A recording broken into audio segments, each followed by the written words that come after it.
So yan po mga kaibigan, ang ating pong usapan ay ang simula ng tao. Welcome po sa aking channel, Roberto Real Vlog. Ito po ang sinasabi ng banal na kasulatan sa Genesis chapter 2 verse 7.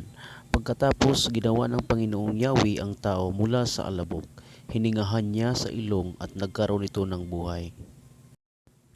Gumawa ang Panginoong Yahweh ng isang halamanan sa Eden, sa dakong silangan at doon dinala ang taong kanyang nilalang. Pinatubo niya roon ang lahat ng uri ng punong kahoy na magagandang pagmasdan at masarap ang bunga. Sa gitna ng mga halaman ay naroon ang punong kahoy na nagbibigay ng buhay at gayon din ang punong kahoy na nagbibigay kaalaman tungkol sa mabuti at masama. Umaagos doon mula sa Eden ang isang ilog na dumidilig sa halaman. Paglabas doon, ito'y nahati sa apat na sanga. Ang una na kung tawagi ilog pison ay umaagos sa lupain ng Habila. Lantay ang ginto roon at marami ring bidilyo at batong unisi.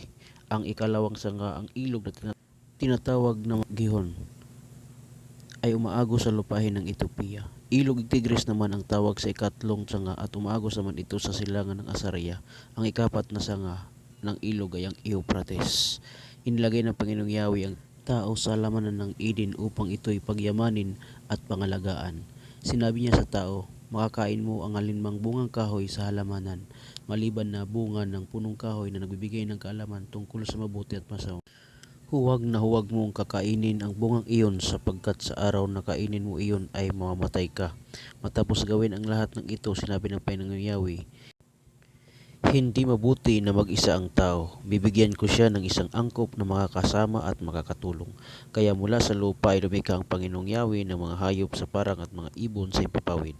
Dinala niya ang mga isa tao upang ipaubaya rito ang pagbibigay ng pangalan sa mga iyon. Kung ano ang kanyang itinawag, iyon ang naging pangalan ng mga ito. Ang tao nga ang nagbigay ng pangalan sa lahat ng ibon sa impapawid at hayop sa parang. Ngunit wala isa man sa mga ito ang nababagay na makasama at makatulong niya.